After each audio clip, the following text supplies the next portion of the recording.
بسم اللہ الرحمن الرحیم۔ السلام علیکم۔ پروگرام راہ ہدایت میں آپ کا میزبان حافظ مظہر اقبال آپ کی خدمت میں حاضر ہے۔ ناظرین، ایک وقت تھا جب مسلمان قرآن و حدیث پر اور سنت مصطفیٰ صلی اللہ علیہ وسلم پر عمل پیرا ہوتے تھے، اور یہی وہ دور تھا جب مسلمان پوری دنیا پر حکومت کر رہے تھے۔ پھر ہم جدت پسند ہوتے گئے اور ہم نے اپنی بقا کو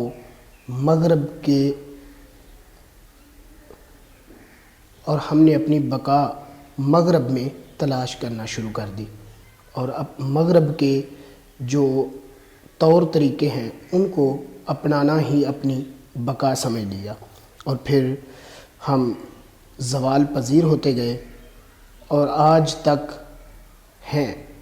ہمیں آج بھی اپنے اصل کی طرف رجوع کرنے کی ضرورت ہے۔ ہمارا اصل کیا ہے، یہ جاننے کے لیے ہمارے آج کے مہمان پروفیسر ڈاکٹر غلام حسین راشد صاحب ہمارے ساتھ موجود ہیں۔ ان سے جانتے ہیں کہ ہم اپنی بقا جس میں ہماری بقا ہے وہ کس میں ہے، اور ہم کس طرح اس کی طرف رجوع کر سکتے ہیں۔ السلام علیکم جی۔ وعلیکم السلام ورحمۃ اللہ۔ بہت شکریہ آپ صاحب،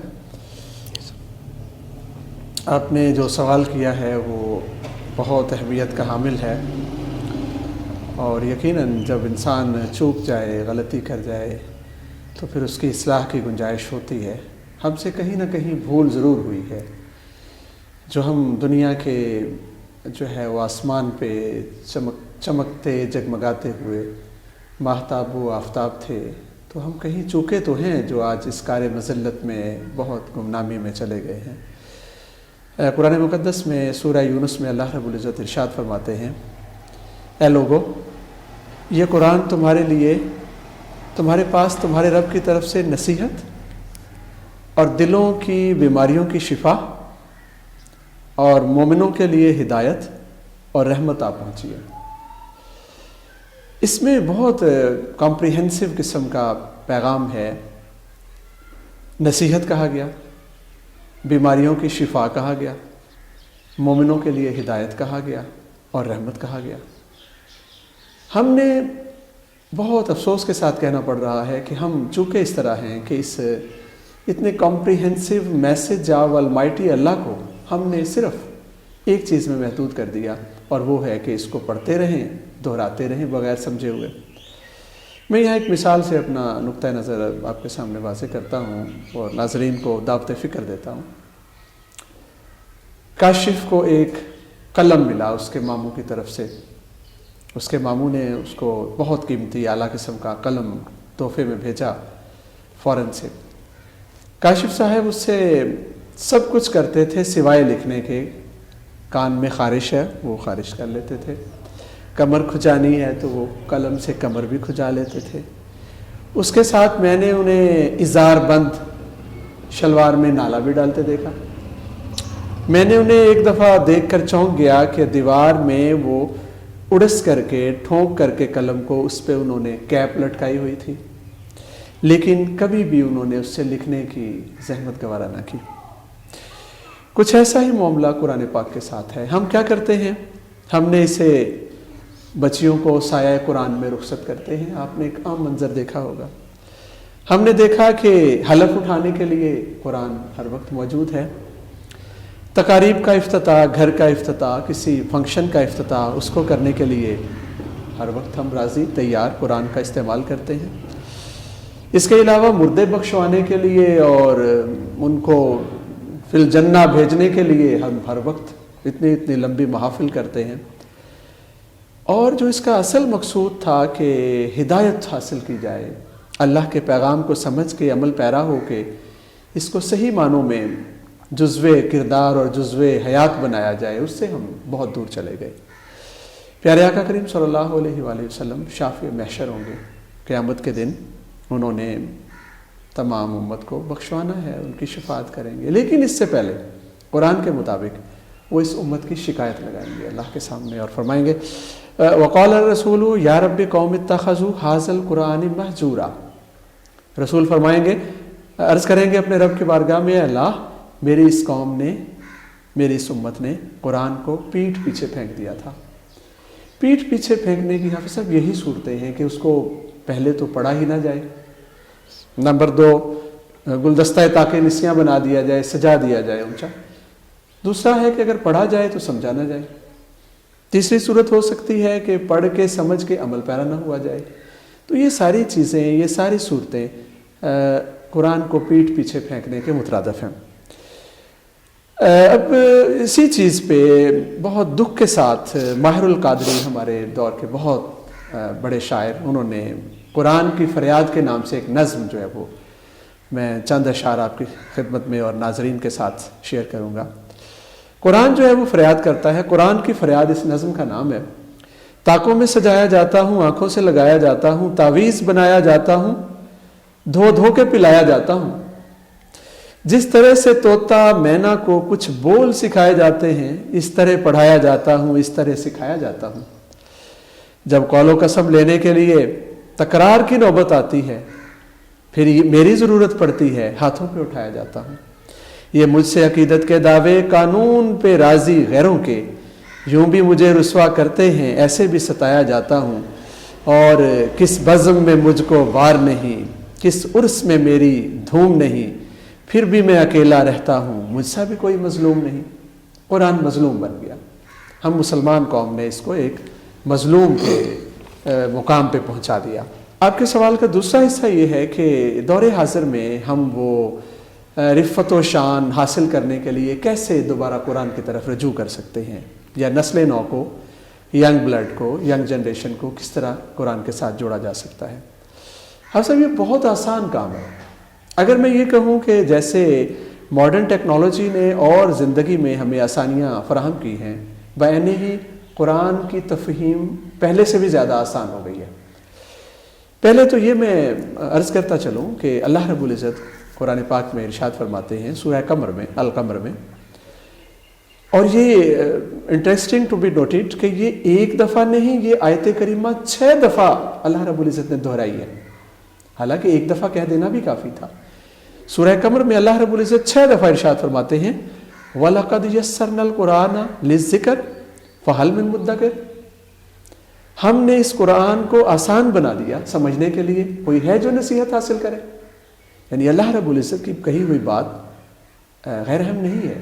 اور پھر ایک دفعہ نہیں کہا، 6 دفعہ ارشاد فرمایا گیا کہ ہم نے اس کو آسان بنایا ہے تفہیم کے لیے، ادراک کے لیے، انڈرسٹینڈنگ کے لیے۔ ہے کوئی جو اس سے نصیحت حاصل کرے؟ آج کے دور میں جو بھی شخص اخبار پڑھ سکتا ہے وہ قرآن کو سمجھ سکتا ہے۔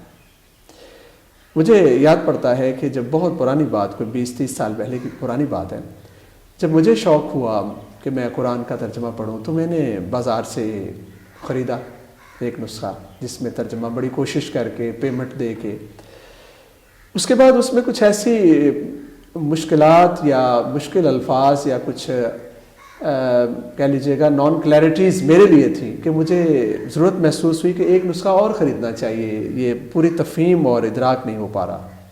پھر پیسے جوڑے اور پھر جو ہے وہ ایک نسخہ لیا۔ اس کے بعد پھر بھی تشنگی تھی کہ ایک اور لینا چاہیے۔ یعنی اس زمانے میں پاکٹ منی سے یہ پیسے ارینج کر کے خریدنا کافی مشکل تھا، مہنگا تھا۔ آج ہم اپنے سیل فون کے اندر اسلام 360 اور اس طرح کی اور بہت سی مفید ایپس موجود ہیں جن کو ہم ڈاؤن لوڈ کر کے جسٹ ایک کلک سے 20 تراجم، 20 تفاسیر، مختلف مکتبہ ہائے فکر کے حامل علماء کی طرف سے بڑے بڑے جید علماء کی جو ہے وہ تفاسیر، ترجمے موجود ہیں، اور ایک کلک کے ساتھ وہ سب کچھ آپ کے جو ہے وہ کہہ لیجئے گا اسٹڈی میں آپ کے کمرے میں اتر آتا ہے سب کچھ۔ ضرورت اس امر کی ہے کہ آپ انسان جو ہے وہ تھوڑا سا وقت نکال کے اس کو دیکھیں۔ ایک اور بڑی دلچسپ کتاب مجھے اگلے دن دیکھنے کا اتفاق ہوا، ایک فوجی بھائی، نام شاید اس وقت فوراً میرے ذہن میں نہ آئے، نظروں سے گزری، اس کا نام ہے قرآنی اردو۔ مجھ پہ یہ بڑا دلچسپ انکشاف ہوا کہ قرآن پاک کے 93% الفاظ اردو کا حصہ ہیں، 93% الفاظ اردو میں براہ راست یا بالواسطہ وہ اردو زبان کا حصہ ہیں، اور سورہ فاتحہ، اگر اس کو اینالائز کریں، تجزیہ کریں، ترجمہ کریں، بمشکل ہی 2-3 الفاظ نکلیں گے جو کہ ہم نہیں جانتے. عربی کے جو ثقیل الفاظ کہہ لیجئے گا، یا اردو والے لوگ جن سے آشنا اور واقف نہیں ہیں، ان 2-3 الفاظ کے علاوہ سارے الفاظ ہماری سمجھ میں ہیں، ہمارے روزمرہ میں استعمال ہوتے ہیں، ہر آدمی سمجھتا ہے. تو کہنے کا مطلب یہ ہوا کہ جو آدمی اردو پڑھ سکتا ہے وہ قرآن سمجھ سکتا ہے. قرآن کو اللہ رب العزت نے خود جو ہے آسان بنایا ہے، اور آج کے جو آئی ٹی کا دور ہے، میڈیا کا دور ہے، اس میں قرآن کی تفہیم پہلے سے بھی بہت ہی آسان ہو گئی ہے. آسان ہو گئی. اور میں سمجھتا ہوں کہ وہ آدمی، وہ بچہ، وہ بچی، وہ آج کا نوجوان جو انگلش جانتا ہے، بہت سی کتابیں پڑھتا ہے، تو اس کا کیا جواز ہوگا اللہ کے سامنے، وہ کیا جواز یا عذر پیش کر سکے گا کہ اگر وہ کہے جی میں نے قرآن سمجھا نہیں تھا، مجھے پتہ نہیں تھا اللہ آپ کے احکامات کا. کوئی جواز نہیں ہوگا. وہ تھوڑی سی کوشش اور کاوش سے اردو میں، انگلش میں قرآن کو سمجھ سکتا ہے، اور ظاہر ہے پھر اس کا الٹیمیٹ مقصد اس کے مطابق اپنی زندگی کو بہتر بنا سکتا ہے. ضرورت اس امر کی ہے کہ ہمارا نوجوان اور اس کو سکھانے پڑھانے والے اساتذہ اور میڈیا وہ بھی اپنا کردار ادا کریں، اور قرآن کے ساتھ نسل نو کو تفہیم کے ساتھ جوڑیں. ناظرین، آپ نے پروفیسر ڈاکٹر غلام حسین راشد صاحب کی بہت ہی پیاری اور بالواسطہ یا بلا واسطہ جو ہے وہ قرآن سے منسلک کرنے والی جو ہے وہ باتیں سنی. بہت ہی دکھ کی بات یہ ہے کہ اگر آپ مسلمان جتنے بھی ہیں، ہم اپنا محاسبہ کریں تو ہم دیکھیں کہ اگر ہم کسی شادی میں جاتے ہیں تو وہاں پر ہمیں مسلمان نام کا نظر آ رہا ہوتا ہے، لیکن اسلام اگر ہمیں نظر آتا ہے تو صرف چند لمحوں کے لیے 2 موقعوں پر جو ہے وہ پوری شادی کی تقریب میں نظر آتا ہے.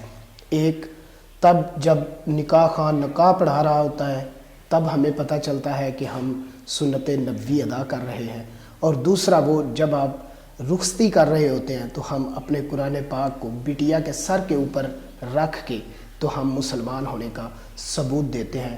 یہی وجہ ہے کہ ہم نے قرآن کو سمجھنے کی بجائے اسے اپنی رسومات کی ادائیگی کے لیے جو ہے وہ محفوظ کر رکھا ہے. یہی وجہ ہے کہ ہم زوال پذیر ہیں. ہمیں اپنا محاسبہ کرنا چاہیے. بہت ہی خوبصورت انداز میں پروفیسر صاحب نے بات کی کہ آپ کے اور میرے پاس کوئی ایسا عذر نہیں ہے کہ ہم اللہ تعالیٰ کے سامنے پیش ہوں اور یہ بتا نہ سکیں کہ ہم نے انگلش میں تو بڑی جو ہے وہ کامیابیاں حاصل کی، ہم نے اردو کو پڑھا، ہم نے فارسی کو پڑھا، لیکن بدقسمتی سے ہم قرآن سے دور رہے. ہم نے قرآن کو سمجھنے کی کوشش نہیں کی. جو ہماری بقا ہے اس کی طرف ہم نے جو ہے وہ سمجھنے کی، اس کی طرف جانے کی کوشش نہیں کی. تو ناظرین، ہمارے پہلے پروگرام کا وقت جو ہے وہ اختتام کو پہنچتا ہے، پہلے پروگرام کے پہلے حصے کا، اور چھوٹی سی بریک کے بعد ہم اپنے پروگرام کا دوسرا حصہ جو حسب معمول ہم اصلاح زبان کا ہے ہمارا، اس کے ساتھ دوبارہ حاضر ہوتے ہیں. ہمارے ساتھ رہیے گا.